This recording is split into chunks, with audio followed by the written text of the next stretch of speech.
Soy Adolfo Alvarado Belloso, nuevamente en el conversatorio virtual sobre temas procesales que la Academia Argentina de Derecho Procesal realiza como tarea de extensión universitaria para la maestría en Derecho Procesal de la Universidad Nacional de Rosario, de cuyas aulas egresó hace años en una cohorte ad hoc creada para la ciudad de Santiago del Estero, en convenio con la Universidad Católica de Santiago del Estero. Egresó nuestro invitado de hoy, el profesor Guillermo Ruiz Albelda. Yo hace ya muchos años que estuve dando clases en Santiago y a partir de allí he vuelto casi todos los años porque yo en esa universidad dirijo hasta la actualidad una especialización en Derecho Procesal que se creó a partir del éxito que tuvo mi curso de maestría en Santiago, y además dirijo una carrera de gestión de magistratura judicial, ambas aprobadas por CONIAGO. Pero la dirección y la docencia en estas dos carreras ha hecho que yo en los últimos 15 o 20 años vaya mucho a Santiago del Estero, por lo menos 2 veces por año. Y siempre que voy me encuentro con Guillermo Ruiz Albelda, que me ha distinguido con su amistad. Tenemos la posibilidad, muy amable por cierto, de practicar una alegre comensalidad, comemos juntos, y eso hace que la gente se haga amiga, ¿no? Ahí se nacen las cosas de verdad. Y yo he ido siguiendo la carrera de Guillermo durante tantos años. Él es profesor de Derecho Procesal Penal en esa universidad.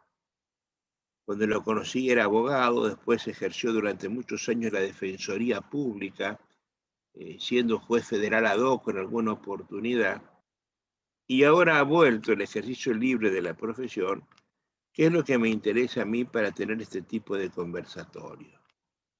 Porque el abogado que ejerce la abogacía, el que, me gusta decir, el que pecha mostradores y sufre la injusticia de la justicia, es quien realmente puede dar una opinión certera, un buen diagnóstico de lo que nos está pasando. En Santiago del Estero tenemos un sistema procesal penal que se dice acusatorio, con un sistema procesal civil que es absolutamente inquisitorio. Es una incoherencia normativa incomprensible en una provincia que tiene desde antaño una notable juridicidad. Santiago, fundadora de ciudades, ha producido en la Argentina una importante pléyade de juristas interesantes, pensadores. Y eso no parece que estuviera ahora, en este momento, en Santiago, porque Itero tiene una normativa absolutamente encontrada, incoherente, incongruente. En tanto, técnicamente al juez de lo penal se le prohíbe probar de oficio, al juez de lo civil se le exige que pruebe de oficio. El empoderamiento de los jueces que ha hecho el Código Procesal actual de Santiago es terrible. Es un código obviamente hecho por jueces y que debe ser soportado por los justiciables y particularmente por los abogados. Alguna vez yo he hecho en alguna conversación posterior a una cena he tenido estas ideas y lamentablemente no se comprenden. Parece mentira que pareciera que hay una necedad cultural que evita comprender el problema fundamental que existe en nuestros poderes judiciales.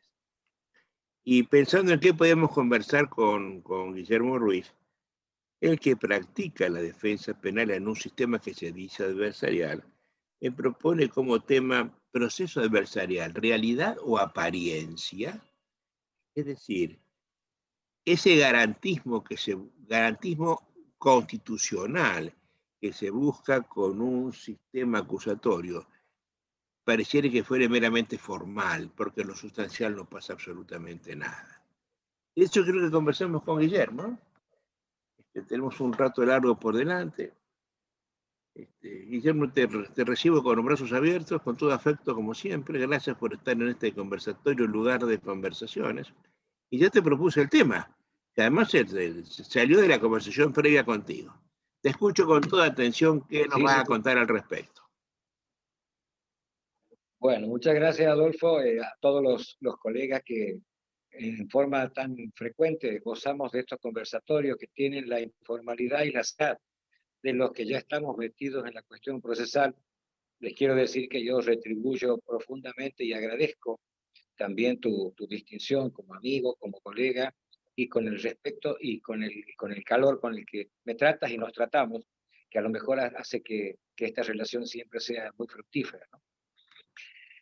Me has calificado cuando me has presentado con algunas de las cosas que hice en estos 64 años, de ellos 34 de abogado, pero me has distinguido con el más enorme de los lauros que recibió mi carrera profesional, que fue la de defensor público en lo penal. Si tuviera que caracterizar a una esposa, yo diría que fui abogado. Si tuviera que caracterizar a una novia, diría que ha sido abogado penalista. Si tuviera que caracterizar a una novia y a una amante, diría que es la defensa pública penal. Es una de las experiencias más intensas que he recibido, es una de las más enriquecedoras que han pasado a través de estos años que la desarrollé, y luego volví a la defensa privada, donde me va bien, como me iba antes, pero la pasión estaba en la defensa pública. Quiero que quede claro que ejerzo igualmente con la pasión que corresponde a cada uno de mis casos, pero aquello del servicio público, donde vos no eliges el cliente, donde el cliente te ve como el único amigo en una sala de enemigos y con caras duras que pretenden destruirlo, y que la única mano amiga que tiene es la tuya, es algo absolutamente incomparable. Es verdad. Saliendo un poco de lo emocional, y te pido que me moderes, porque estoy hablando de esposa, novia y amiga, no es cualquier cosa, así que moderame, hacerme callar y decirme, bajemos a la realidad. La propuesta del tema, Adolfo querido, y queridos colegas de grado y posgrado, viene de la mano de que, si bien tenemos certificada la defunción de la Inquisición en los códigos procesales penales de Argentina, de los cuales faltan creo que 1 o 2 nada más para que se adhieran al sistema acusatorio adversarial, te anuncio que el lunes entra en vigencia plena el sistema adversarial en San Juan, de donde vengo, provincia nativa mía, y el lunes comienza ya el nuevo código que hace a todo el resto de la playa de códigos argentinos que desde hace más o menos 15 años ya están dándole, como digo, fecha final de defunción al inquisitivo que tenían durante una centuria. Oye, Pero una digresión.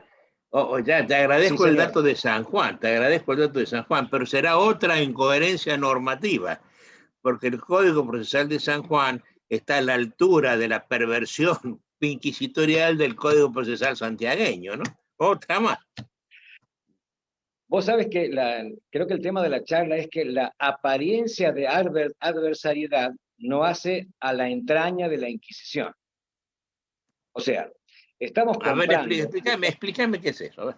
Sí, cómo no. La apariencia de adversariedad y acusatorio, que suena muy bien porque vende, convengamos que este es un producto que también tiene una cuestión de marketing procesal nacional, como tantas modas que pasan, no hace a la entraña o a la esencia de la Inquisición, que sigue viviendo dentro de los códigos adversariales en muchos aspectos y en muchas normas, donde quedan todavía fiscales y jueces como los señores del proceso, pero no señores en el sentido en que pretendemos, sino casi como los amos, que es lo que obviamente no nos sigue gustando, porque es lo que se Y pretendía que no sacar tendría que ser.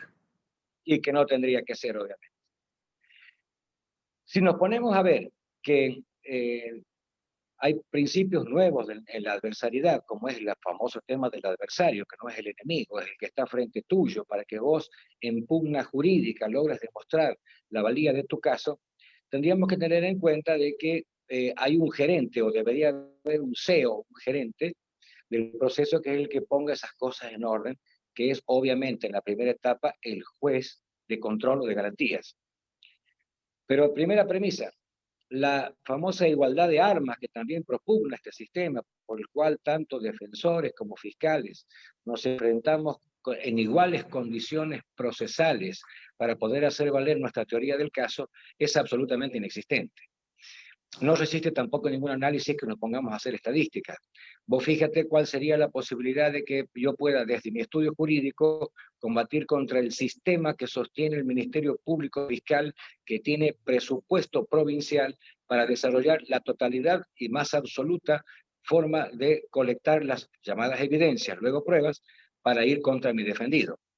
Muchas veces eso sería inclusive atentatorio de la posibilidad de defensa, porque sabemos muy bien que no todas las personas tienen las posibilidades económicas, además de las procesales, de poder acceder a pericias y una serie de exámenes que hacer a lo mismo que el Ministerio Público Fiscal realiza a una velocidad vertiginosa. Claro, tiene que terminar rápido, porque la estadística y los relojes le corren para que alguien termine en juicio abreviado o elevado a juicio.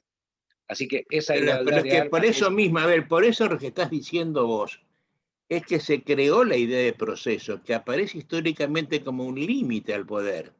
Es decir, la idea de Claro, proceso, la idea constitucional de proceso, está a favor del imputado, no del fiscal. Por esa razón que claro. estás diciendo vos ahora con total precisión. Sí, y eso obra en perjuicio obviamente del imputado y además obra en perjuicio del abogado, que es lo que me preocupa. No es que no me preocupen los imputados, ¿no? Pero también obra en perjuicio de la tarea profesional y hasta le quita calidad porque te lleva al terreno de que tienes que ver con cuántas de las pocas armas con que cuentas te vas a enfrentar al monstruo del frente que las tiene todas. Y lamentablemente no siempre las utiliza bien, ni siquiera siguiendo las reglas del debido proceso.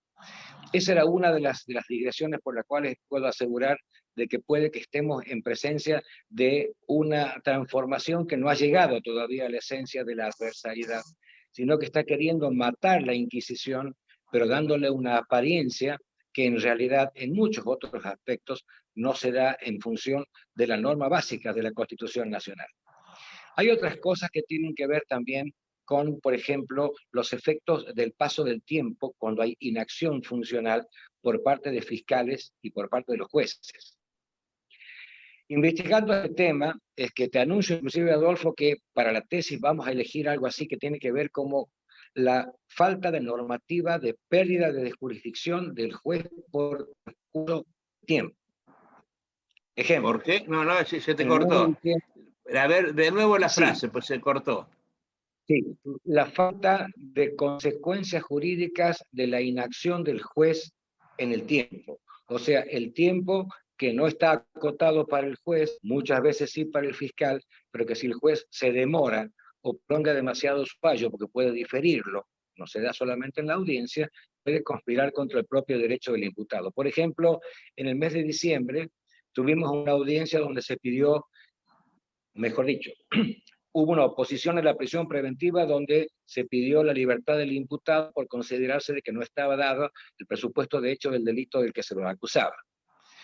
La jueza tomó nota del creyente, del defensor y del fiscal, y a los 27 días de difícil su decisión, que el sistema procesal exige inmediata, recién nos dio a conocer su fallo y su decisión final. Favorablemente para mí, lo agradezco, pero el sistema no puede esperar 27 días o 15 o 14, que es muy frecuente, Adolfo, en que estos diferimientos de fallos, que tampoco son de la esencia de la cuestión, tengan que ver con las demoras en emitir el decisorio que se espera pronto, rápido y oportuno. Pare ahí. Si vos me dijeras, bueno, Pare ahí. A ver, eso que estás vale, denunciando, eso es la práctica común en toda América Latina, muy particularmente en la Argentina. Yo quiero destacarte que los códigos estos están hechos siempre por la mano que los escriben los jueces. Quiero que notes que los plazos corren para las partes, nunca para los jueces.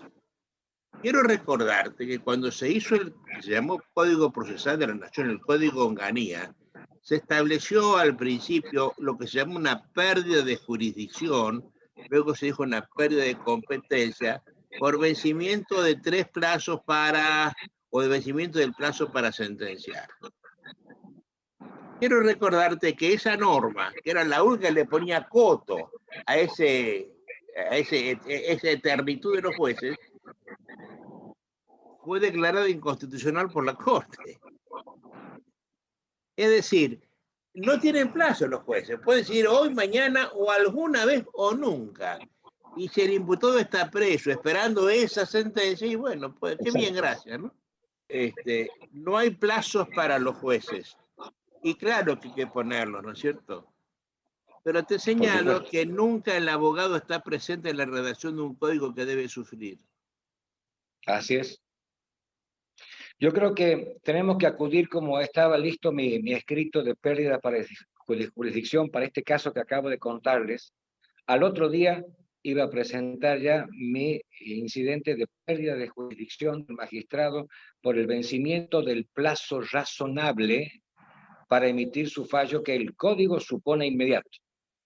El código ha sido redactado para que de manera inmediata, salvo casos muy especiales de complejidad que no son de todos los días, el juez diga al derecho que haga su jurisprudencia ante el planteo del caso del fiscal, del defensor y de su saber jurídico. Lo que pasa es que los jueces, que no son siempre de la calidad que el sistema pretende, hacen que cuando vos haces algún planteo un poquito más original o que les complica un poco la situación, hablamos de diferir el fallo. Y se difiere por 14, por 15, por 20 o por 27 días, lo que el sistema prevé, reitero, y O es por muy 6 meses, importante, como inmediato. ocurrió en Paraguay, o como por 6 meses. Claro, pero en la etapa de la IPP, la instrucción penal preparatoria, no, porque son plazos todos mucho más breves y está en juicio en general la libertad del imputado, no la inocencia. Así que por ese lado sí conseguimos que sean un poco más diligentes, pero diligencia versus libertad, y me quedo con libertad.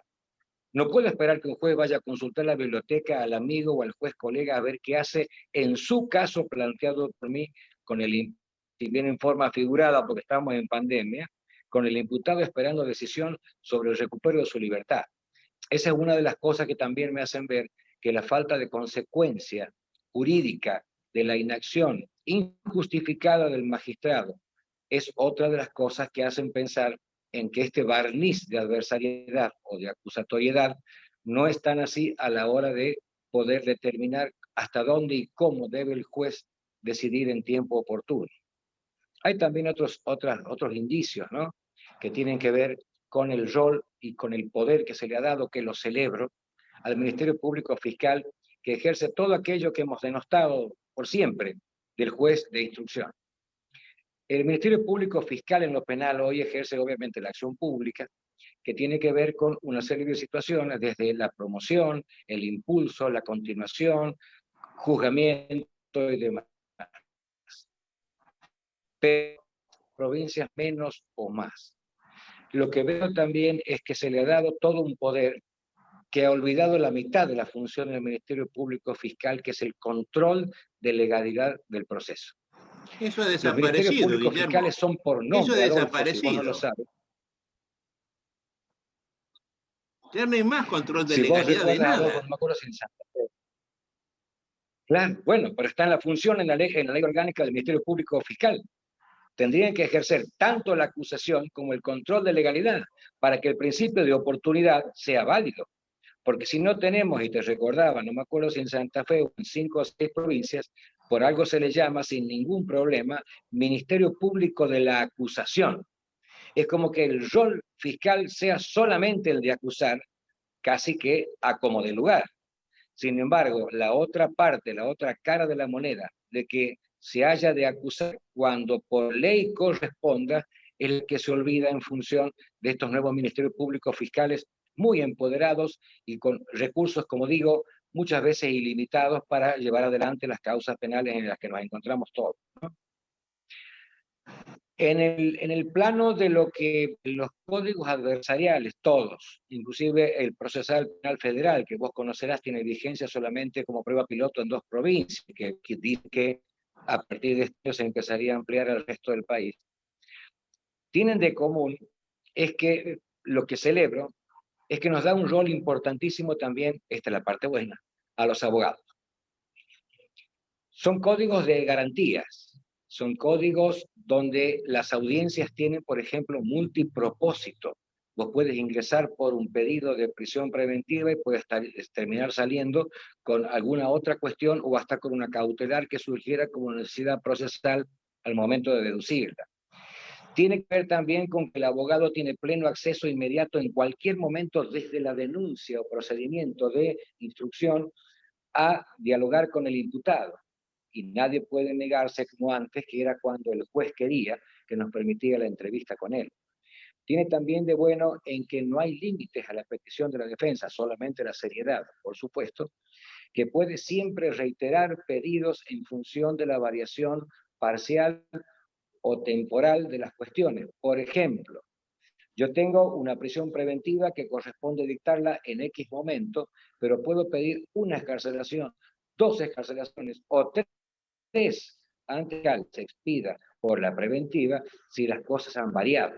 O sea que las oportunidades en que el abogado puede llegar a tratar de requerir la solución del tema de su cliente son desde el punto de vista de las redacciones de todos estos códigos buenas en función de lo limitado que teníamos anteriormente, casi al capricho del juez, en función que no se nos permitía muchas veces ni el acceso a la causa. La forma en que se nos brinda también lo que hace a la colección de las mal llamadas pruebas, los indicios, que colecta el fiscal en la primera parte a través de la pandemia, como resultado positivo han significado que se nos envíen por copia o por PDF o de la manera que fuera a nuestros correos o de alguna manera que se nos haga llegar para que tengamos la totalidad de los elementos con el que cuenta el fiscal, cosa muy importante. El abogado también tiene la posibilidad de llevar su propio legajo personal sobre la causa y en este caso sin obligación de revelarlo al fiscal hasta el momento en la interposición de algún pedido, por ejemplo, de cambio de calificativa legal o la misma elevación a juicio. Así que desde el punto de vista de la defensa, sabiendo utilizar todos estos instrumentos, más allá de las otras cosas que hemos venido señalando como objetables o cuestionables desde el punto de vista hasta ideológico o garantista, el rol del abogado defensor es muy importante y siempre que doy charlas o que converso con colegas jóvenes, todos ellos exalumnos y demás, les hablo en pro de la formación del abogado defensor, porque prácticamente depende de nosotros el mismo control del sistema, Adolfo. Vos sabés y nos has dicho, y lo hemos dicho también juntos, de que los foros tienen los jueces que los abogados permiten que se tengan. Somos el límite al ejercicio del poder jurisdiccional, somos el límite al sistema y en este caso estos códigos sí nos dan muchas herramientas y muy buenas para poder cumplir más que adecuadamente nuestro rol de la defensa, ¿no? Pero que no se hace, Guillermo, ¿eh? No, por aquella vieja frase, ¿quién le pone el cascabel al gato, no? Sí. ¿Quién se anima a hacerlo esto? Está la otra también, los clientes pasan, los jueces quedan. Porque hoy me pongo duro contra él y el día de mañana voy a tener que depender de él para ejercer mi profesión hasta que él se retire o yo. Así que es una suerte de estrategia que debe ejercerse, pero de todos modos, Adolfo, creo que con el cuidado de la educación, de la firmeza y de la sapiencia que da la formación, uno se puede y debe plantarse ante el juez para que el juez sienta no el enemigo, sino el que pretende poner freno a alguna omisión o alguna acción reprochable. Obviamente, si hay mala fe del juez, y obviamente también ha ocurrido, bueno, nos esperará el Consejo de la Magistratura para recibir nuestra denuncia, porque claro, no vamos a tolerar ningún atropello por muy juez que sea. Eso sería en cualquier proceso y en cualquier forma que se quiera diagramar algún código procesal, ¿no? Obviamente que es así. Está bien, ¿no? Bueno, oye, por tanto, ¿qué le pedirías vos al juez que actuare como gerente del proceso, como juez imparcial? ¿Los jueces de garantías actuales en tu provincia son jueces de garantías de verdad? ¿O son jueces aliados ocasionales del fiscal a quien le sacan las papas del fuego cuando se les queman? Sí, bueno, yo creo que la mano viene por ahí, pero antes deberíamos comentarles a los que no hacen penal que en estas etapas que ha diagramado el nuevo Código Procesal Penal santiagueño, como tantos otros, hay que ver cuál es el rol y cuál es el juez más importante del proceso. Vamos a dividir la etapa de vieja instrucción, hoy instrucción penal preparatoria, la etapa de la apelación, que va obviamente con recursos que se interpongan contra decisiones del inferior, y va la etapa de juicio, más los recursos posteriores de tercera instancia que no merecen ser considerados en mi esquema. El juez más poderoso al que le debo exigir que tenga formación y que tenga ideología constitucional garantista es el juez de garantías y de control. Te explico por qué, y es obvio. El juez penal de apelación obra en defecto de la resolución del juez inferior. el juez de juicio oral va a establecer alguna verdad que aparezca en el proceso que se sustancie. Y penará conforme lo que fuere. Claro, como actuaba en el código anterior también. Sin embargo, el que el sistema espera que se empodere y gerencie bien, nada menos que las garantías que la Constitución asegura al ciudadano, es el juez que actúa primero, el juez que primero tiene conocimiento, y es el juez que debe tener esa ecuanimidad que muchas veces se reprocha, y con razón, para no ser otro órgano de acusación encubierto en alianza con el Ministerio Público Fiscal. Y ahí concuerdo absolutamente. ¿Qué es lo que ocurre? ¿Qué es lo que ocurre? ¿Qué es lo que más veces ocurre? Sí. ¿Sabes por qué? Porque los jueces de garantía no entienden que son los que deben protegerlo al imputado y sus derechos. Sí, claro. Y el primero las garantías son los derechos del imputado frente al poder. Esa es la garantía que el garantizador debe garantizarlo 3 veces la palabra. Claro, por eso también se les llama jueces de control del ejercicio del poder del Ministerio Público Fiscal y control de legalidad. Rol que tampoco se cumple muy bien y muchas veces. Mira, yo te pongo un ejemplo que capaz que ha sido por ser jueces nuevos, algunos de los nuestros, más de la mitad de ellos exalumnos míos también. Así que vamos a darle beneficio de la duda. He escuchado un fallo donde decía el magistrado, como dijo el Ministerio Público Fiscal, al que me adhiero en su plenitud, te niego la excarcelación de tal. Perdón, señor, yo quiero su argumento. Quiero que usted me cuente por qué le cree. Quiero que usted diga por qué la razón mía es menor que la de él o por qué usted está convencido de que la teoría del caso del que acusa es mejor que la de defensa. No es muy común y lo hemos venido tratando de pulir, hablando con los exalumnos para que estas cosas no ocurran, pero sigue ocurriendo también esa suerte de alianza de entre... Oye, no, lo que pasa es que acá hay un laissez-faire, hay una desidia judicial en no hacer la sentencia. Entonces se remiten argumentos de otros y creen que eso es claro, argumentación suficiente para poder hacer la condena. Has dicho muy bien, a mí no me importa lo que dijo, me importa lo que usted tenga que decirme. Y eso no te lo dicen en la mayoría de los casos, ¿eh? Sí, y te lo digo peor, no el año pasado que hemos estado con imputados ausentes en las audiencias, cosa para otro conversatorio, por supuesto, la ausencia del imputado, ausencia física presencial. En el año 2019, esto yo le exigía que el juez se lo diga a la persona sentada a mi lado a la que juzga. Él, no solamente el abogado, tiene derecho a saber por qué el juzgador que el sistema se lo impone está convencido de lo que cree él y no de lo que el fiscal dice. Es también una garantía esencial de la persona, no únicamente de la técnica del abogado que también quiere conocer este fundamento. Bueno, pero nos hemos formado en la Inquisición, estamos viendo cómo poder cambiarla un poco y de a poco, a lo mejor haga falta que, incluido yo y tantos más, pasen los más jóvenes a entender que esta es la forma de ir evolucionando. Y ahí viene el rol de las universidades y el rol de las academias como la nuestra, Alvarado, donde tenemos que transmitir y vender ideología constitucional. Esto no es una cuestión solamente de práctica procesal o de práctica legal. Tenemos que decirles por qué la ideología es la que tiene que nutrir las normas para que más allá de la norma tengamos a la Constitución como esencial elemento para poder juzgar a una persona o para el devenir de todo el proceso. Si te pones a ver, vos que sos civilista y que por ahí en estos temas penales mucho no te metes, y te agradezco que me hayas permitido hacerlo desde la óptica del abogado defensor penal, vos también sos un gran penalista. Porque en este momento, más allá de la discusión de los tipos penales en las cuales por WhatsApp lo podemos conversar, vos sos el constitucionalista que defiende la garantía constitucional que en forma primigenia y urgente aflige al que está detenido, al que está preso, más allá de la garantía sea en función de todo el proceso para los derechos de familia, laborales o de orden civil y comercial, por supuesto.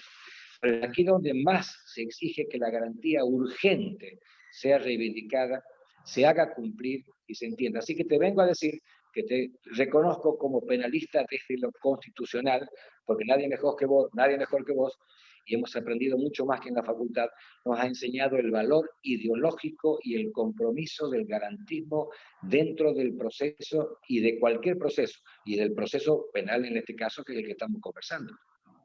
Oye, Guillermo, esto que me estás diciendo, que es muy importante y es auténtico, pasa porque tendría que enseñarse y educarse al alumno en este tema en la asignatura Derecho Procesal Constitucional, generada no hace muchos años, a raíz de que alguien tuvo apetitos personales y no los logró.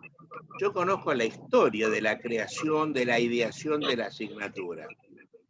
Pero en lugar de enseñar esto, la Constitución procesal, en el proceso de las garantías, enseñan las causales del recurso extraordinario o manejar el amparo, enseñan trámites y no enseñan la ideología de la Constitución.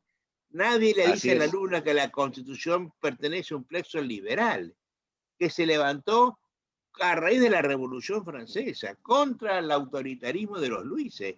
Nadie lo dice. Entonces el alumno no compagina la Constitución con el derecho común, que está siempre en los arrabales de esa Constitución.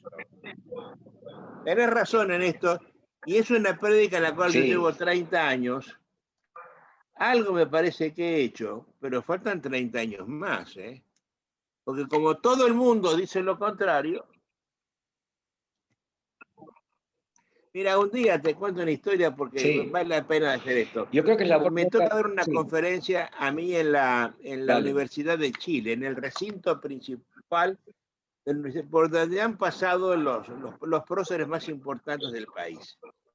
Y me llevan a hablar un problema del empoderamiento judicial de los jueces laborales.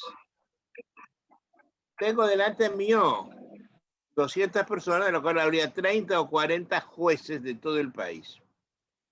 Y yo hablo de lo que hablo siempre, de que no pueden hacer tal cosa, del indubio pro operari, cómo debe funcionar, de la prueba de oficio, etc. Y al final, después de los aplausos de rigor formales, como pasa siempre, se habilita una rueda de preguntas y alguien al final, que después me lo identifican como un juez en actividad, un juez laboral en actividad, se para y me dice a viva voz, casi gritando y muy molesto, yo te diría cuasi agresivamente, me dijo: doctor, si todo el mundo dice que lo que estamos haciendo nosotros es correcto, si la prueba de oficio es lo que aconsejan todos los autores y todos los tribunales, ¿quién es usted para decir lo contrario? ¿De dónde saca usted autoridad para decir lo contrario?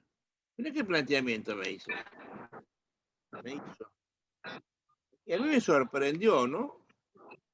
Entonces yo le contesté de inmediato lo siguiente: mire, señor, le dije, si yo sigo su pensamiento, tendría que decir también que la caca es muy rica, porque las millones de moscas no pueden equivocarse.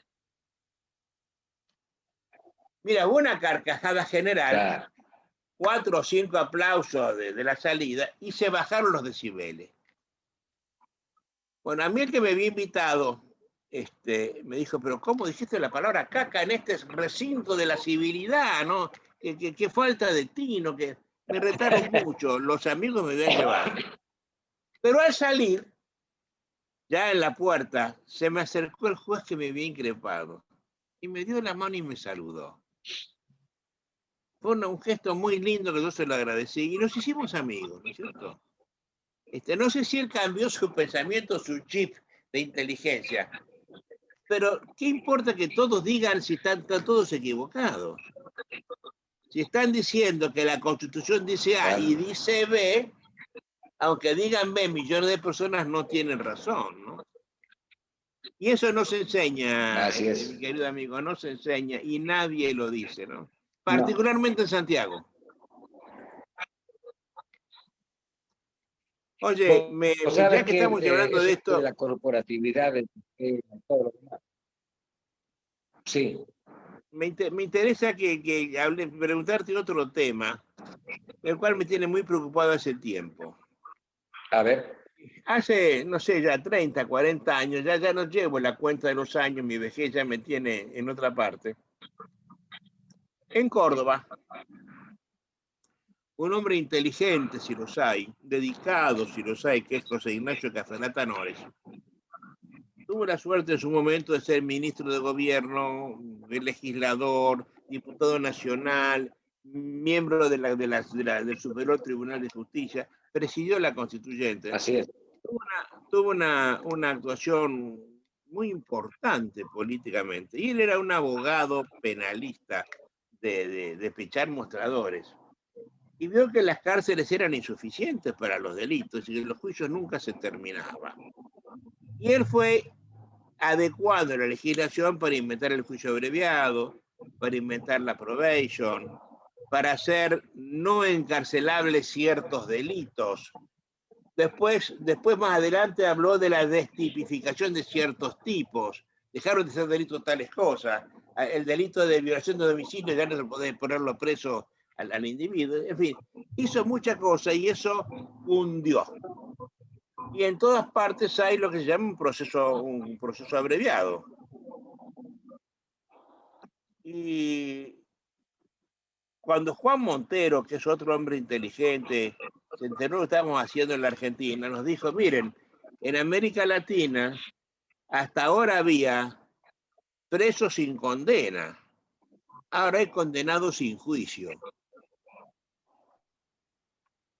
Y puso en tela de juicio la constitucionalidad de este proceso abreviado, donde permite el acuerdo de voluntades, en el cual se han afincado las personas que quieren resolver en fuero penal los problemas civiles. Y entonces el imputado devuelve la bicicleta y le pide perdón y se arrepiente y reza 4 Padre Nuestro, es posible que no vaya preso y que en lugar de ir preso vaya a limpiar albañiles 2 días. Hemos hecho una mezcla total, se ha cambiado todo el derecho, hablamos del derecho restaurativo, de la justicia restaurativa, pero yo he visto que los juicios abreviados son los más. Y he visto que hay una importante, no me sale la palabra, lo presionan al imputado para obtener esa condena. Y quiero decirte que el año pasado... Diga extorsión, maestro, diga extorsión. Extorsión, esa es la palabra. Que no me salía, ¿eh? Yo la digo con toda tranquilidad. Pero mira, hace 2 años tuve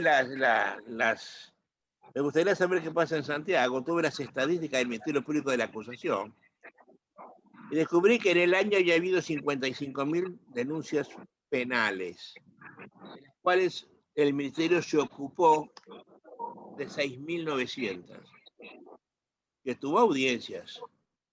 En las 6.900 audiencias había 1.000 y tantas imputativas, 3.000 de probation, 2.000 de juicio abreviado, y de juicio había 28. Sí. Entonces yo me dije, a ver, acá hay 70 fiscales y 30 jueces para hacer 28 juicios en el año. Claro. Y además hemos logrado hacer número con los juicios abreviados. Por lo cual sí, le mete el dedo en el ojo al imputado para que lo acepte. Más allá de que devuelva o no la bicicleta. Te pregunto a vos, ¿cómo ves todo esto vos a la luz del derecho? Bien. A la luz de la Constitución. No de la señor. eficiencia del servicio. Bien. Esta charla que tenemos amigablemente con vos y que volveré a agradecer cuantas veces pueda, la tuve en el contexto de un examen que se me hizo en el Consejo de la Magistratura de la Nación, cuando fui preseleccionado entre los primeros 6 y convocaban a juristas para que entrevisten al postulante sobre temas jurídicos, obviamente. Cuando yo les puse, y reitero ahora, de que el juicio abreviado es más de carácter administrativo que procesal, y que es absolutamente inconstitucional. El doctor Quiroga Lavie, que era el que me entrevistó, puso una, evidentemente, cara de desacuerdo, y obviamente de la terna no pasé, porque no debo haber cumplido con los requerimientos ideológicos e intelectuales del que me entrevistaba. Y sigo sosteniendo, mi querido Adolfo, que en el juicio abreviado hay más de administración del sistema que de la justicia del juzgamiento. Primero, no hay igualdad en absoluto, aunque tenga abogado defensor del imputado, porque está, vos dijiste, presionado, yo agrego muchas veces extorsionado, a que tenga que aceptar la pena y la responsabilidad de condena que la va a sostener mientras no prescriba en sus antecedentes, y lo va a tener como ciudadano marcado por el sistema a cambio de la excarcelación. Eso lo vemos todos los días. Si no hacen el abreviado, voy a pedir la prórroga de la preventiva. Si no hacen el abreviado, voy a mantener la calificativa, las voces del fiscal. Y la defensa tiene muchas veces que entrevistarse con el defendido y explicarle las consecuencias por las cuales el defendido entrega todo, no le importa y termina instruyéndonos para aceptar lo que ilegalmente se propone desde el principio del poder. Yo concuerdo absolutamente de que eso no es un juicio, es un resumen de un legajo, el viejo expediente, donde dado A debe ser B y le otorgo 5 porque yo soy el dueño de la pena.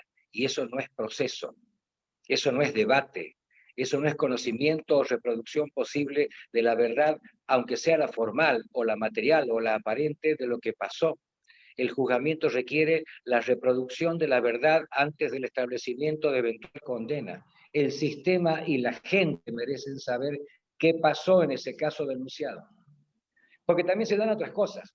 En el juicio abreviado, muchas veces bien armado por parte de los fiscales y muchas veces también con habilidad, aunque con menos, digamos, moral por parte de los colegas defensores, se puede llegar a hacer enjuiciar y condenar a un no autor que protege a un hijo, a un no autor que encubre una estafa, a un no autor que, por lo que fuera, está haciendo que el sistema le ponga la chapa determinada a una cuestión que ni siquiera comenzó a conocerse. Y el sistema procesal constitucional requiere conocimiento para el juzgamiento. El juez lo termina, no el acuerdo. Desde este punto de vista que comparto... Paramos un poquitito, has dicho una cosa muy importante, Guillermo. Se puede condenar a un no autor. Yo cuando explico la confesión, la prueba de confesión, explico también que desde que era originariamente un sacramento de la Iglesia Católica, que la Inquisición española lleva la categoría de prueba judicial, a tal punto le da importancia a la prueba esta que la convierte en la probatio probatísima, a tal punto que a confesión de parte, relevo de prueba. Y durante muchos años, la confesión se buscaba y era suficiente para lograr la condena. Pero de los años 70 u 80, que yo recuerde, la confesión perdió su sacralización. Porque se descubrió que puede ser mentirosa. Por esa razón que acabas de decir, el padre, que la hija, yo conozco el caso, una hija de una amiga, de un amigo manejando un auto acá por mi ciudad, mata a una persona, la chica entra en estado de shock, el padre se entera, llega el momento y la corre del auto y se coloca a él en el volante. Y él asume la autoría. Me pareció una cosa preciosa eso, porque era un gesto de amor filial muy importante, ¿no? Le evita a la hija el tocar el pianito, todas las desventuras del proceso penal, y el padre, por amor, lo asume. Yo lo felicito, pero me muestra que la confesión puede ser mentirosa, por amor o por piedad. Pero también, recordar la película El Padrino, la confesión puede ser mentirosa por dinero. Cuando el capo mafioso ha cometido un crimen por el cual ha sido enjuiciado, se busca en la familia de la mafia alguien que tenga una enfermedad terminal, un cáncer, que se muere en 1 o 2 años, le pagan una fortuna para que asuma la autoría, se le enseñan correctamente la cadena de hechos, y el hombre confiesa, y va preso 1 año y se muere, y deja arreglada a su familia. Lo que me demuestra que también es mentirosa, pero atención, era por dinero. Y esto ha hecho que en la mayoría de los casos la confusión pierda su carácter de prueba, a tal punto que a vos te consta que en el derecho procesal penal de los años 60 ha dejado de ser medio de prueba para ser un medio de defensa. Yo confieso, sí quiero. Y si no confieso, no, me callo la boca, ningún problema tengo detrás de mí, ¿no es cierto? Sin embargo, lo han puesto ahora otra vez en el tapete en el juicio abreviado. Me estás diciendo exactamente lo que yo estoy criticando. Sí, señor. Puede llegar a ser autor el no autor, por amor o por dinero. Y te digo más, por amor, por dinero, por piedad, por conveniencia o por cualquier otra causa. Y te agrego otro obstáculo que ya no es solamente constitucional, en el cual estoy convencido que ambos tenemos razón. Nuestra forma de encarar este proceso administrativo judicial, le llamo así con todo de mérito al juicio abreviado, intencionalmente, no se me está escapando la frase, que es que el juicio abreviado sirve para la estadística del Ministerio Público Fiscal y del Estado, que dice a fin de año, señores, hemos resuelto el 86% de los casos. No, han obtenido 86 acuerdos para enmascarar la realidad social, que es la que la agencia estatal debería tener, donde el Ministerio Público Fiscal le denuncie, señores, miren lo que está pasando. Tenemos tantas causas investigadas donde fue demostrada la autoría. Vamos a atender los síntomas y vamos a ver el origen. No veamos solamente qué hermoso que salió el resumen de la memoria, con carátulas muy lindas, con colores, diciendo esto ha sido mérito de la culminación del año del Ministerio Público Fiscal.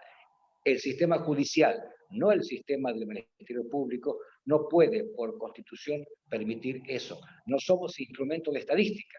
Somos actores de un proceso donde, repito, debemos exponer el caso, resistir la acusación y que salga la verdad, ojalá, para que el juez determine cuál es la que prevalece. Oye, qué lejos que estamos de acercarnos a la Constitución, ¿eh? Sí, cada vez más.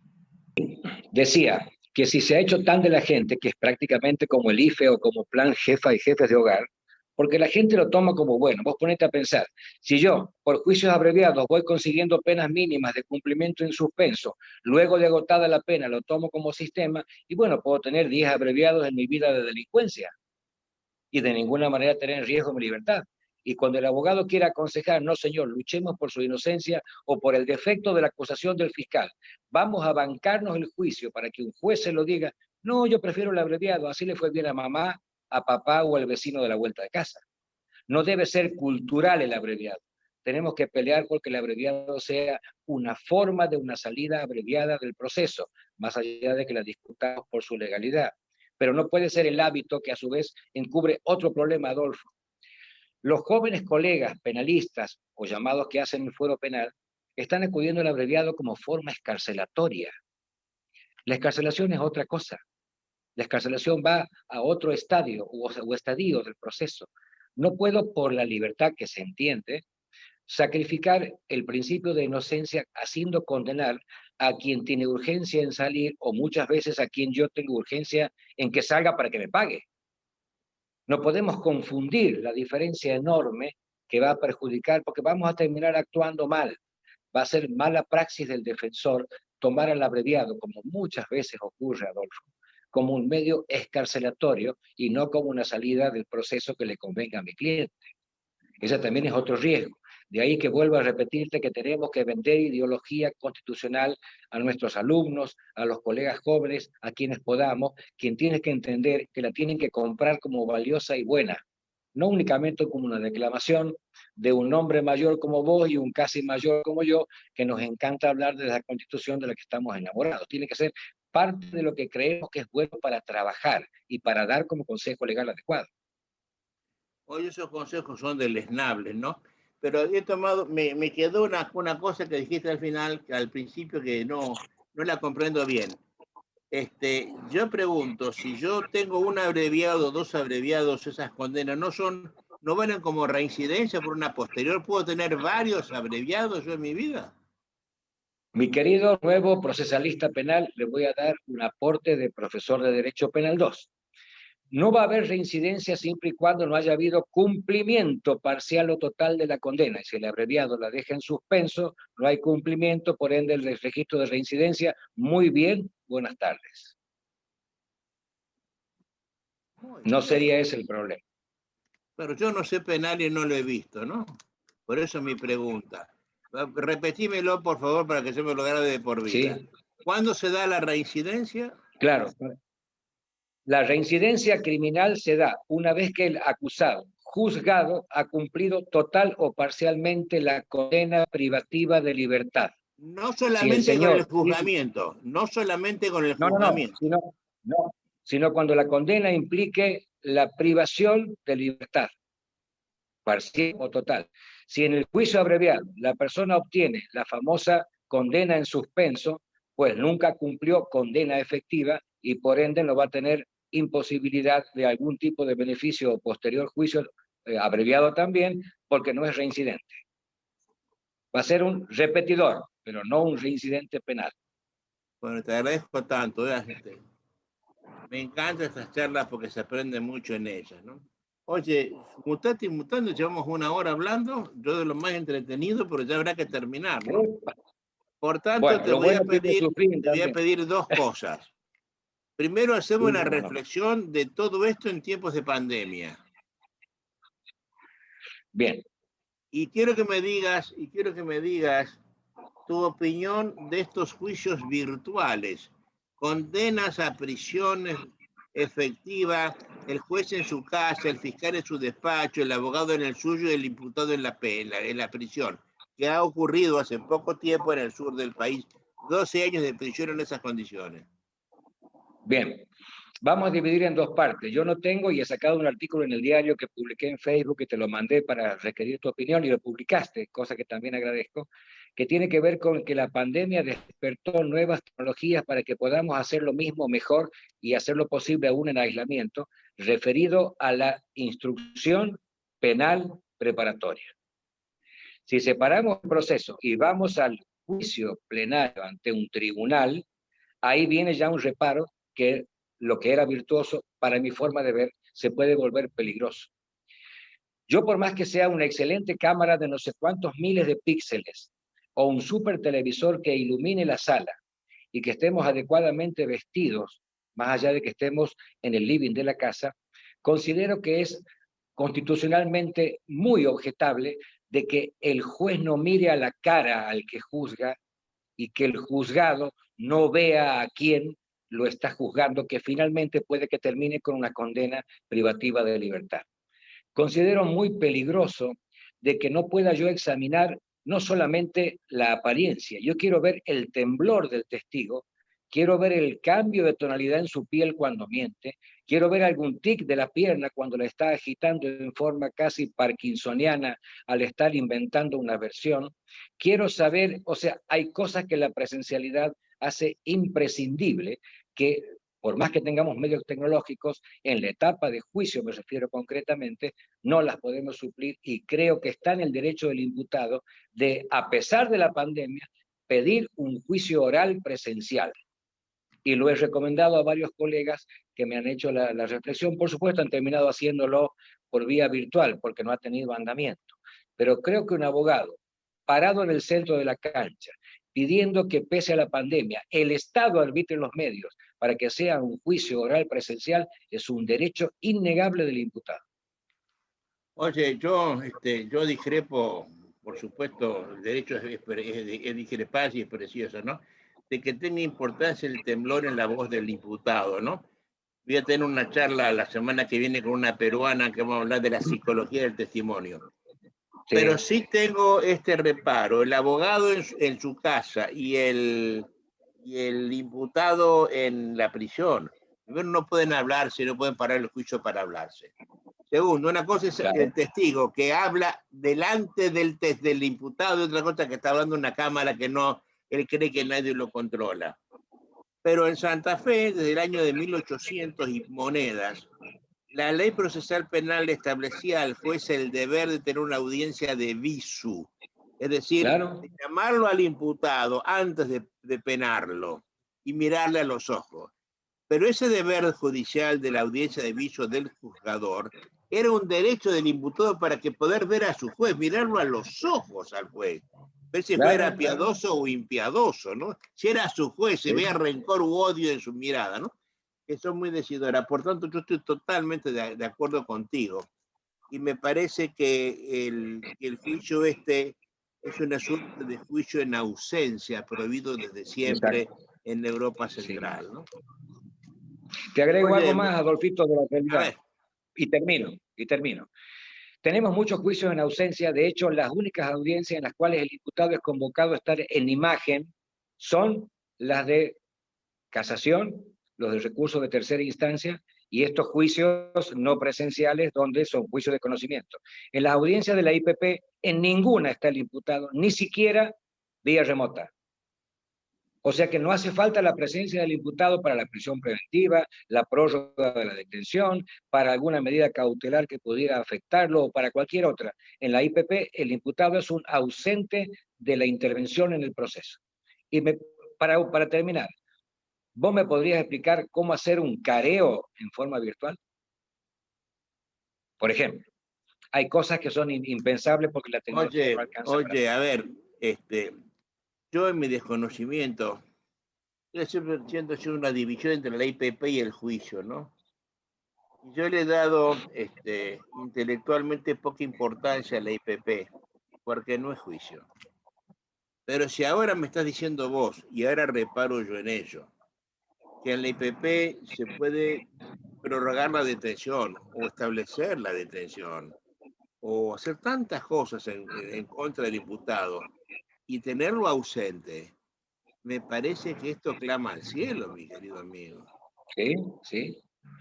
Eso es lo que te decía. El imputado está en las primeras partes del proceso, que son 6 meses, con prórroga posible de 6, prórroga posible casi cotidiana, por supuesto. El imputado no asiste más que a la indagatoria, tomada también en forma virtual, hoy llamada declaración del imputado, y luego eventualmente en el juicio, durante toda la IPP, por la pandemia, vamos a decir como corresponde, antes no era así, el imputado está ausente. Es más, ni siquiera pudiendo hacerlo, en lugares de detención, por cuestiones de economía procesal, mal llamada así, me parece que es falta de esfuerzo suficiente, no se lo pone para que vea al juez y que vea a su defensor y que vea, por ejemplo, Adolfo, cómo lo defiende su defensor en la oposición a la prisión preventiva. O por qué el fiscal pide la preventiva de esta persona, que tiene derecho a saber con qué motivo va a continuar o va a seguir siendo privado de libertad. Totalmente de acuerdo con vos que también en esta etapa el imputado debería estar no ausente de lo que ocurre, porque es el que sufre la consecuencia. Oye, el Zoom ha venido para quedarse. Para el eficientismo judicial activista, el juzgamiento virtual se va a quedar. Sí. Por tanto, lo que nos queda a nosotros, abogados litigantes, es pelear con la Constitución en la mano para defender la libertad de las personas y los derechos de las personas, más allá del reconocimiento que de hecho se hagan los jueces de garantía, ¿no? ¿Seguro? Generalmente ausentes de toda ausencia en estos casos. Oye, Guillermo, te agradezco tanto esta conversación. Aprendí mucho en ella. Yo estoy tan lejos del derecho penal que no tengo idea qué es la reincidencia. Pero ahora comprendo la magnitud de la denuncia tuya, ¿no? Y la lamento. Te dejo un minuto para dar un mensaje final a los alumnos tuyos que te vayan a escuchar. Bueno, cómo no. Yo sigo con el tema del adoctrinamiento y de la ideología. No creo que tengamos que abdicar de ello. Yo quiero dejar el mensaje a los que ejercen la profesión a que tomen el sayo y pongan la pica en Flandes, como lo dices vos, y vamos a pararnos en el centro de la cancha teniendo en cuenta que depende del defensor la suerte del proceso. Podemos criticar mucho tiempo al sistema desde el punto de vista del abuso del poder o de los recursos absolutamente casi ilimitados que tiene, pero el defensor es el único límite.